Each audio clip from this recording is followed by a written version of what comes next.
Vlogs ഫേസിൻ്റെതിലേക്ക് എല്ലാവർക്കും സ്വാഗതം. നമ്മളിന്ന് അടിമാലിയിൽ നിന്ന് ഇരുമ്പ് പാലത്തേക്കുള്ള യാത്രയിലാണ് കേട്ടോ. ഇത് വഴിപണികളൊക്കെ നല്ലോണം പുരോഗമിച്ചുകൊണ്ടിരിക്കുകയാണ്. NH 185 ആണ് നമ്മൾ ഈ കാണുന്ന റോഡ്. അത് അടിമാലിയിൽ നിന്ന് കോതമംഗലം, എറണാകുളം ഒക്കെ പോകുന്ന വണ്ടികൾ ഇതുവഴിയാണ് പോകുന്നത്.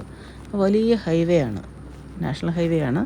അപ്പോൾ വലിയ രീതിയിൽ പണികളൊക്കെ പുരോഗമിച്ചുകൊണ്ടിരിക്കുകയാണ്. ശരിക്കും പറഞ്ഞാൽ നല്ലൊരു ടൂറിസ്റ്റ് പ്ലേസുകളൊക്കെ തന്നെയാണിത് കേട്ടോ. കാണാൻ നല്ല ഭംഗിയുള്ള മൂന്നാർ ഒക്കെ ഇവിടെ അടുത്താണ്. അപ്പം നല്ല ഭംഗിയാണ് കാണാനായിട്ട്.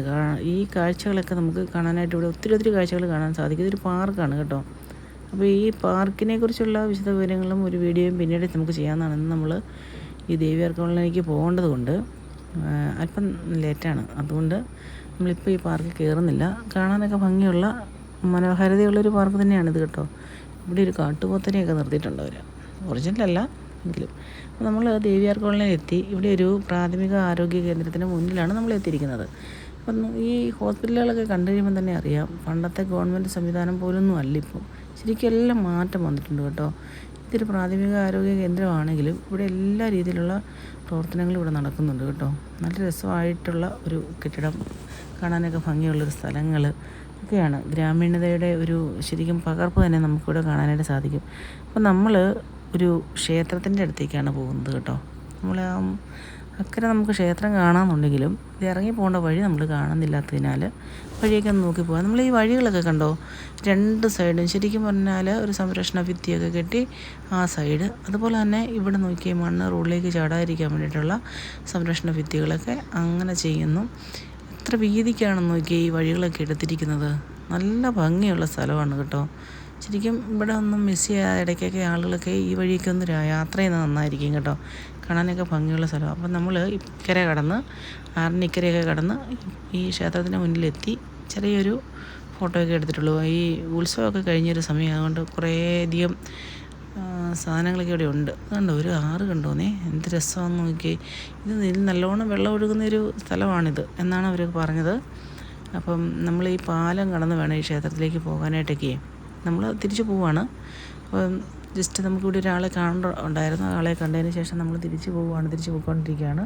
നമ്മളിപ്പോൾ ഇരുമ്പ് പാലത്തേക്കുള്ള യാത്രയാണ് കേട്ടോ. അപ്പോൾ ഈ ഇരുമ്പ് പാലത്തേക്ക് ചെന്നിട്ട് വേണം നമുക്കിനി അടിമാലിക്ക് പോകാനായിട്ട്. അപ്പം ഈ ഇടയ്ക്കിടയ്ക്ക് കാലാവസ്ഥയ്ക്ക് വ്യതിയാനം വരുന്നത് കൊണ്ട് ചെറിയ മൂടലും കാര്യങ്ങളൊക്കെ നമുക്ക് ഇതിനകത്ത് ഇടയ്ക്ക് സംഭവിക്കുന്നുണ്ട് കേട്ടോ. അപ്പോൾ ഇങ്ങനെ നമ്മൾ ഇതുണ്ടോ, വണ്ടികളൊക്കെ വരുന്നുണ്ടോ, ഇതുണ്ടോ ഒരു കട കണ്ടോ. ഇവിടെ ഈ ഈറ്റ കൊണ്ടൊക്കെ നെയ്തിട്ടുള്ള സംഭവങ്ങളൊക്കെ കാണാം. മനോഹരമാക്കി ഈ അടുക്കി വെച്ച ഫ്രൂട്ട്സിനോട് കൂടിയ ഒരു ഫ്രൂട്ട് സ്റ്റാളൊക്കെ കാണാം. അപ്പം നമ്മൾ ഈ മലനിരകളൊക്കെ ഇങ്ങനെ കാണുമ്പോൾ നല്ല രസമാണ് കേട്ടോ.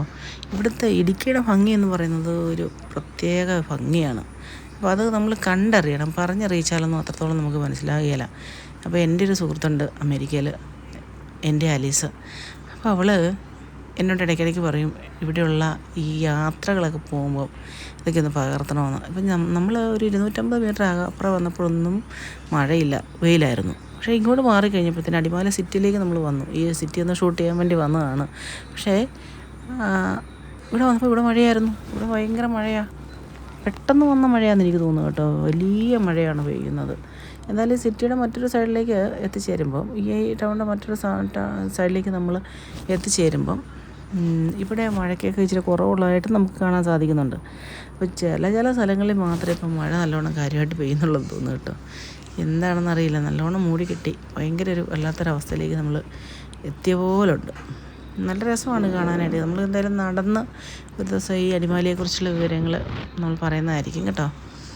അപ്പോൾ നമ്മളിങ്ങനെ മുന്നോട്ട് പോയിക്കൊണ്ടിരിക്കുക കേട്ടോ. നമ്മൾ ശരിക്കും പറഞ്ഞാൽ കല്ലാർകുട്ടിക്കാണ് പോകുന്നത്. അടുത്ത കല്ലാർകുട്ടി വഴി വേണം നമുക്ക് കരിമ്പിന് പോകാനായിട്ട്. അപ്പോൾ നമ്മൾ പോയിക്കൊണ്ടിരിക്കുകയാണ്. അപ്പോൾ ഇവിടെ കല്ലാർകുട്ടിയുടെ കെട്ടാണ് നമ്മൾ കാണുന്നത് കേട്ടോ. അപ്പോൾ നമ്മൾ ഇവിടെ വന്ന് വണ്ടി നിർത്തി ഞാൻ ഇവിടെ ഇറങ്ങുക. അപ്പോൾ ഇറങ്ങിയിട്ട് വേണം നോക്കാനായിട്ട് മൊത്തത്തിലൊന്ന്. അപ്പോൾ ഞാനിവിടെ ഇറങ്ങിക്കഴിഞ്ഞപ്പോൾ കണ്ട ഒരു കാര്യം, ഈ സംരക്ഷണ ഭിത്തി ഇല്ല ഈ റോഡിന്. അപ്പോൾ ഈ സംരക്ഷണ ഭിത്തി ഇല്ലാത്തത് കൊണ്ട് വലിയ അപകടങ്ങളൊക്കെ ഉണ്ടാകാൻ സാധ്യതയുണ്ട്. സംരക്ഷണ ഭിത്തിയൊക്കെ ഉണ്ടെങ്കിൽ വണ്ടിയൊക്കെ അഥവാ ഒന്ന് മാറിപ്പോയാലും അവിടെ തട്ടിയെങ്കിലും നിൽക്കുമെന്ന് പറയാം. ഇത് ഒരു കലുങ്കൊക്കെ ഉണ്ടെന്ന് പറഞ്ഞാലും അത്ര പോരാ കേട്ടോ. അപ്പോൾ ഇങ്ങനെയുള്ള സംഭവങ്ങളൊക്കെ നമ്മളൊരു അപകടം ഉണ്ടാകുന്നത് നോക്കിയിരിക്കാണ്ട് ചെയ്യുവാണെങ്കിൽ നന്നായിരിക്കും. എന്തെങ്കിലും കാര്യങ്ങൾ വന്നതിന് ശേഷമാണല്ലോ നമ്മൾ ബാക്കി തീരുമാനങ്ങൾ എടുക്കുന്നത്. അപ്പം ഇത്രയും ഒരു ഡാമും കാര്യങ്ങളൊക്കെ ഇവിടെ ഉള്ളപ്പോൾ ഒരു സംരക്ഷണ ഭിത്തിയൊക്കെ കൊടുക്കാമായിരുന്നു. അപ്പം അങ്ങനെ ഒരു അഭിപ്രായം എനിക്കുണ്ട്. ഒരു കുറ്റം പറച്ചിലായിട്ട് കരുതണ്ട. അപ്പോൾ നമ്മൾ ഈ ഡാമിൻ്റെ അടുത്തേക്ക് വന്നു. ഇവിടെ കുറച്ച് ബോർഡുകളൊക്കെ കാണാം. നമ്മൾ ഈ ബോർഡുകളൊക്കെ വായിച്ചിട്ട് വേണം അകത്തോട്ട് കയറി പോകാൻ കേട്ടോ. ചില സ്ഥലങ്ങളിലൊക്കെ പ്രശ്ന മേഖലയൊക്കെ ഉണ്ട്, നിരോധിത മേഖലയാണിത്. അതുപോലെ തന്നെ അനുവാദമില്ലാത്ത അകത്ത് കിടക്കരുതെന്നൊക്കെ എഴുതിയിട്ടുണ്ട്. എന്തായാലും ഈ ഡാമിൻ്റെ ഈ കെട്ട് വഴി, അതായത് ഈ റോഡ് വഴി ആളുകൾ അങ്ങോട്ടും ഇങ്ങോട്ടുമൊക്കെ യാത്ര ചെയ്യുന്നുണ്ട്. അതുകൊണ്ട് കുഴപ്പമൊന്നുമില്ലായിരിക്കും. എന്തായാലും നമ്മൾ അധികം നേരം ഇവിടെ നിൽക്കുന്നില്ല. മഴ തൂളുന്നുണ്ട്. ഈ മഴ ഒക്കെ നനഞ്ഞു കഴിഞ്ഞാൽ പനി പിടിക്കും. അപ്പോൾ അതുകൊണ്ട് നമ്മൾ അധികം നനയാനൊന്നും നിൽക്കുന്നില്ല. എന്തായാലും നമ്മളിതിൻ്റെ പ്രകൃതി ഭംഗിയും ഒക്കെ ഒന്ന് അല്പമൊക്കെ ഒന്ന് പകർത്തുവാണ് കേട്ടോ. ഈ വെള്ളവും ഇതുപോലെ തന്നെ കരയും മരങ്ങളും മലകളും ഒക്കെ കാണുമ്പം നല്ല ഭംഗിയാണ്. ശരിക്കും അത് കണ്ട് മനസ്സിലാക്കേണ്ടത്. ഇതാണ് കല്ലാർകുട്ടി ഡാമിൻ്റെ കെട്ടാണ് നമ്മൾ കാണുന്നത് കേട്ടോ. നല്ല ഭംഗിയാണ്. എല്ലാം കാണാനും ഒക്കെ നല്ല രസമായിട്ടുള്ള സ്ഥലങ്ങളാണ് ഇതൊക്കെ. ഇടുക്കിയുടെ കാഴ്ചകളൊക്കെ കാണുക, ഇതിലെ യാത്രയൊക്കെ ചെയ്യാനായിട്ട് മറ്റുള്ള ജില്ലകളിൽ നിന്ന് ഇങ്ങോട്ട് എത്തിച്ചേരാനൊക്കെ വലിയ ബുദ്ധിമുട്ടൊക്കെ ഉണ്ട് കേട്ടോ. നമ്മളിപ്പോൾ പനംകുട്ടിയിൽ എത്തിച്ചേർന്നിരിക്കുകയാണ്. ഇവിടെ ഒരു മിനി സിവിൽ സ്റ്റേഷൻ്റെ പണിയൊക്കെ നടക്കുന്നുണ്ട്. അതുപോലെ തന്നെ വെള്ളം കൊണ്ടുപോകുന്ന പെൻസ്റ്റോക്ക് പൈപ്പിൻ്റെ ഒരു ഇതാണ് നമ്മൾ കാണുന്നത് കേട്ടോ. ഇവിടെ ഇട്ടിട്ടുണ്ടെന്നാണ് ഇവർ പറഞ്ഞത്. എന്തായാലും അത് ഇട്ടിട്ട് മൂടി വന്നേക്കുന്നതാണോ അതോ പണിത് വരുന്നതാണോ എന്നറിയില്ല. എന്തായാലും അങ്ങോട്ട് ഇറങ്ങി പോകാനൊന്നും പറ്റത്തില്ല. നമ്മൾ മഴ തുള്ളുന്നുള്ളതുകൊണ്ട് ഇവിടെ നിന്നാണ് ഈ കാഴ്ചകളൊക്കെ പകർത്തുന്നത് കേട്ടോ. എന്തായാലും ഈ നദിയിലൂടെ ഒഴുകി വരുന്ന വെള്ളം കുറേ കലങ്ങി മറിഞ്ഞ കുറേ വെള്ളമൊക്കെ നമുക്കിവിടെ കാണാൻ പറ്റും കേട്ടോ. ഈ പാലം കണ്ട് നമ്മൾ ഇപ്പുറത്തോട്ട് കിടക്കുകയാണ്. അതാണ് നമുക്ക് വേണ്ട രീതിയിലൊന്നും പകർത്തെടുക്കാനൊന്നും പറ്റുന്നില്ല. മഴയൊക്കെ പെയ്തുകൊണ്ട് മഴയാണ്. ആകാശമൊക്കെ നല്ലോണം മൂടിക്കെട്ടി നിൽക്കുന്ന ഒരവസ്ഥയാണ്. എന്തായാലും ചാനലൊന്ന് സബ്സ്ക്രൈബ് ചെയ്യൂ, ലൈക്ക് ചെയ്യൂ.